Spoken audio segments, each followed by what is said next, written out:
Supreme court ने फैसला सुना दिया है। सुप्रीम कोर्ट ने नीट की परीक्षा को लेकर बड़ा फैसला सुना दिया है। जानते हैं क्या सुनाया है? सुप्रीम कोर्ट ने कह दिया है कि नीट यूजी की परीक्षा दोबारा नहीं होगी। सही सुन रहे हैं आप, सही सुन रहे हैं। सुप्रीम कोर्ट ने यही फैसला दिया है। इस फैसले से बहुत से बच्चे खुश होंगे, सुकून में होंगे, आज चैन की नींद सोएंगे। जानते हैं क्यों? क्योंकि सवाल सिर्फ एक बच्चे का नहीं था, सवाल 24 लाख बच्चों का था।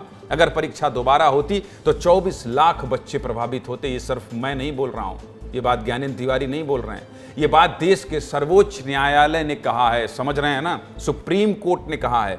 और जो मुद्दा देश के 24 लाख बच्चों का हो, उसे सीधे मुद्दे की बात में दिखाना तो बनता है ना भाई। तो आइए सड़क से संसद भवन तक गूंजने वाले नीट के मुद्दे पर विस्तार से बात कर लेते हैं। सबसे पहले शुरू से लेकर अंत तक कब क्या हुआ ये विस्तार से जान लीजिए। 56 विद्यार्थियों ने 4 जुलाई को सुप्रीम कोर्ट में नीट परीक्षा को दोबारा कराने के लिए याचिका दायर की। उसके बाद तारीख आई 8 जुलाई, जब सुप्रीम कोर्ट में नीट पर पहली बार सुनवाई शुरू हुई। सुप्रीम कोर्ट में नीट से जुड़ी कुल 38 याचिकाओं पर सुनवाई हो रही थी। यह सुनवाई इसलिए सुर्खियों में आ गई क्योंकि कोर्ट ने माना कि पेपर लीक हुआ है। फिर 11 जुलाई को सुप्रीम कोर्ट में दूसरी सुनवाई की गई। इसके बाद 18 जुलाई को तीसरी सुनवाई हुई।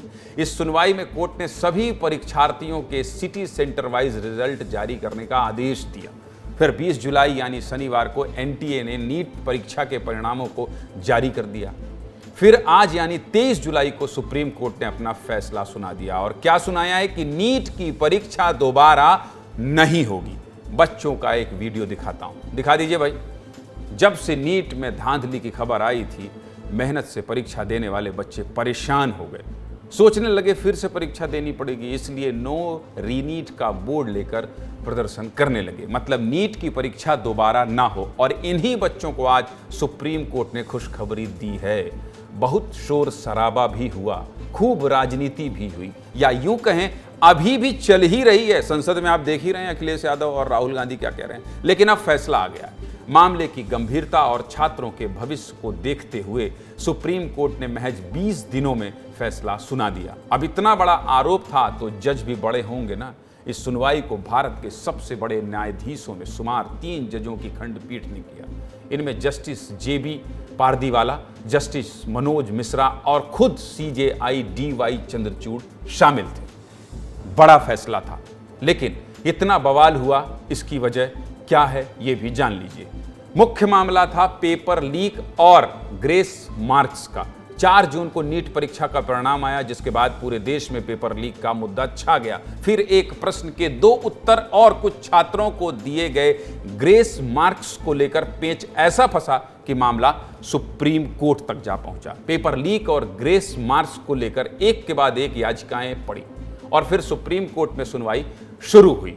और आज जो फैसला आया है ये मैं आपको बता रहा था। चलिए अब फैसला आ चुका है। इस फैसले के बाद एनटीए और नीट फिर से नीट एंड क्लीन हो गए हैं फिलहाल, क्योंकि कोर्ट ने कहा है पूरी परीक्षा में गड़बड़ी के पर्याप्त सबूत नहीं मिले हैं और परीक्षा की पवित्रता का उल्लंघन नहीं किया गया है। हालांकि कोर्ट ने अंतिम फैसला अभी भी सुरक्षित रखा है, लेकिन बच्चों को अब परेशान होने की जरूरत नहीं है। जानते हैं क्यों? नहीं जानते तो जान लीजिए। कल यानी 24 जुलाई से बच्चों की काउंसलिंग शुरू होने वाली है। अब बच्चों के सत्र की शुरुआत समय से होगी। शिक्षा मंत्री धर्मेंद्र प्रधान ने भी सुप्रीम कोर्ट के फैसले का स्वागत किया है। क्या कह रहे हैं? सबसे ज्यादा उन्हीं को घेरा जा रहा है। सुनाइए जरा धर्मेंद्र प्रधान क्या कह रहे हैं।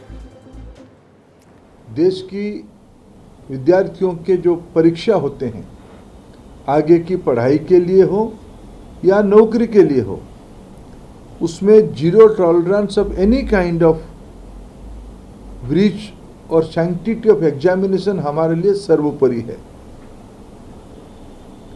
इसलिए मोदी सरकार ने